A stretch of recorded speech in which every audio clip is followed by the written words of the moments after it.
கிறிஸ்துவுக்குள் பிரியமானவர்களே, ஆண்டவர் இரட்சகருமாகிய இயேசு கிறிஸ்து நாமத்தினாலே உங்களை வாழ்த்துகிறேன். இந்த நாளிலும் ஒரு சத்தியத்தை குறித்து நாம் பார்க்க போகிறோம். நீதிமான்கள் யார்? யார் நீதிமான்கள்? யார் நீதிமான்கள் ஆக்கப்பட முடியும்? பிரியமானவர்களே, அப்போஸ்தலர் 13வது அதிகாரம் 39வது வசனத்தில் இப்படியாக எழுதப்பட்டிருக்கிறது: மோசேயின் நியாயப்பிரமாணத்தினாலே நீங்கள் எவைகளிலிருந்து விடுதலை ஆகி நீதிமான்கள் ஆக்கப்படக்கூடாதிருந்ததோ, விசுவாசிக்கிற எவனும் இயேசு கிறிஸ்துவின் மூலமாய் விடுதலையாக்கப்பட்டு நீதிமான்கள் ஆக்கப்படுகிறார்கள்.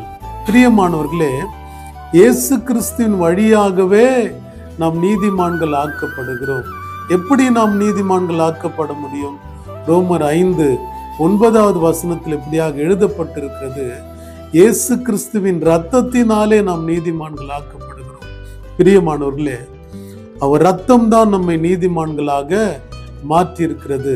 ஆகவேதான் ரோமர் 3:21வது வசனத்துல 22வது வசனத்துல நாம் வாசிக்கும் பொழுது, நியாயப்பிரமாணம் இல்லாமல் தேவநீதி வெளியாக்கப்பட்டிருக்கிறது, அது இயேசு கிறிஸ்துவை பற்றும் விசுவாசத்தினாலே வெளியாக்கப்பட்டிருக்கிறது, விசுவாசிக்கிற எவர்களுக்குள்ளும் எவர்கள் மேலும் அது பலிக்கும். பிரியமானவர்களே, நியாயப்பிரமாணம் இல்லாமல் தேவ நீதிமான்கள் ஆக்கப்படுகிற காரியம் அது எப்படி?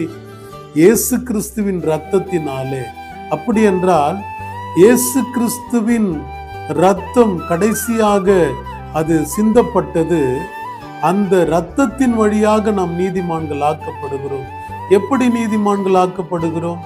இயேசு கிறிஸ்துவின் இரத்தத்தினாலே நமக்கு கிடைத்தது பரிசுத்த ஆவியானவர். பிரியமானவர்களே, ஆகவேதான் அப்போஸ்தலர் 2வது அதிகாரத்துல அவர்கள் காத்திருந்து பரிசுத்த ஆவியை பெற்றுக் கொண்டார்கள்.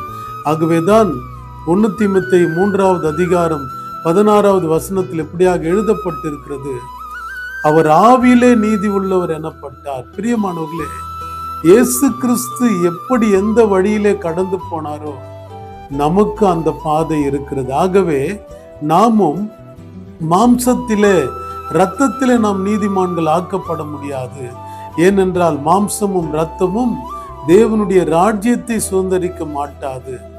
நாம் அப்படி என்றால் நாம் ஆவியிலே தான் நாம் நீதிமான்கள் ஆக்கப்பட முடியும்.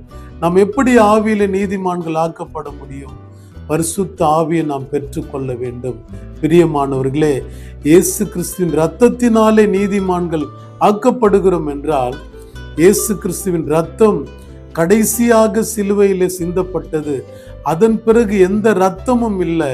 அந்த இரத்தத்தின் வழியாக கிடைக்கப்பட்டது பரிசுத்த ஆவியானவர். ஆகவே நாம் எப்படி நீதிமான்கள் ஆக்கப்பட முடியும் என்று சொன்னால், பரிசுத்த ஆவியின் அபிஷேகத்தை பெற்றால் மாத்திரமே நாம் நீதிமான்கள். ஒருவேளை இன்றைய நாட்களை நாம் பார்க்கும் பொழுது மாம்சத்தில் ஏற்படுகிற உணர்வுகளை வைத்து நாங்கள் பரிசுத்த ஆவியை பெற்றுவிட்டோம் என்று சொல்லுகிறார்கள். பிரியமானவர்கள், அது அல்ல. மாம்சத்தில் ஏற்படுகிற உணர்வு அல்ல பரிசுத்த ஆவி, அது நம்முடைய ஆவியிலே களி கூறுதல். பிரியமானவர்களே, ஆகவேதான் யோவான் 3:8 எப்படியாக எழுதப்பட்டிருக்கிறது: காற்றானது என்னிடத்துல வீசுகிறது, எங்கே போகிறது என்று நமக்கு தெரியாது, ஆனாலும் அதன் சத்தத்தை கேட்கிறோம். ஆவியினால் பிறந்தவன் அப்படிதான் இருக்கிறான். பிரியமானவர்களே, ஆவியினால் நாம் பிறக்கும் போதுதான் நாம் நீதிமான்கள் ஆக்கப்பட முடியும். ஆகவே யார் நீதிமான்கள் என்றால், பரிசுத்த ஆவியை பெற்றவர்கள் நீதிமான்கள். அப்படி என்றால் யார் முதல் பரிசுத்த ஆவியை பெற்றுக்கொண்டது? சீஷர்கள். சீஷர்கள் எப்படி வாழ்ந்தார்கள்? இயேசுவோடு இருந்த சீஷர்கள் இயேசுவை பின்பற்றி வாழ்ந்தார்கள். இந்த உலகத்துக்குரிய எந்த காரியம், எந்த ஆசையோ, எந்த விருப்பங்களோ எல்லாவற்றையும் அவர்கள் வெறுத்தவர்களாய் வாழ்ந்ததினாலே அவர்களுக்கு பரிசுத்த ஆவியானோர் கொடுக்கப்பட்டார்.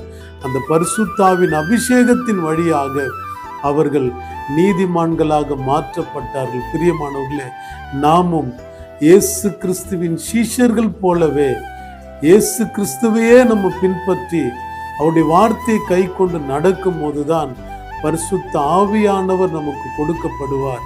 அந்த பரிசுத்த ஆவியின் அபிஷேகத்தின் வழியாகவே நாம் நீதிமான்கள் ஆக்கப்பட முடியும். அப்படிதான் நாம் பரலோகம் போக முடியும். ஆகவே நீதிமான்கள் யார்? பரிசுத்தாவி பெற்றவர்களே நீதிமான்கள்.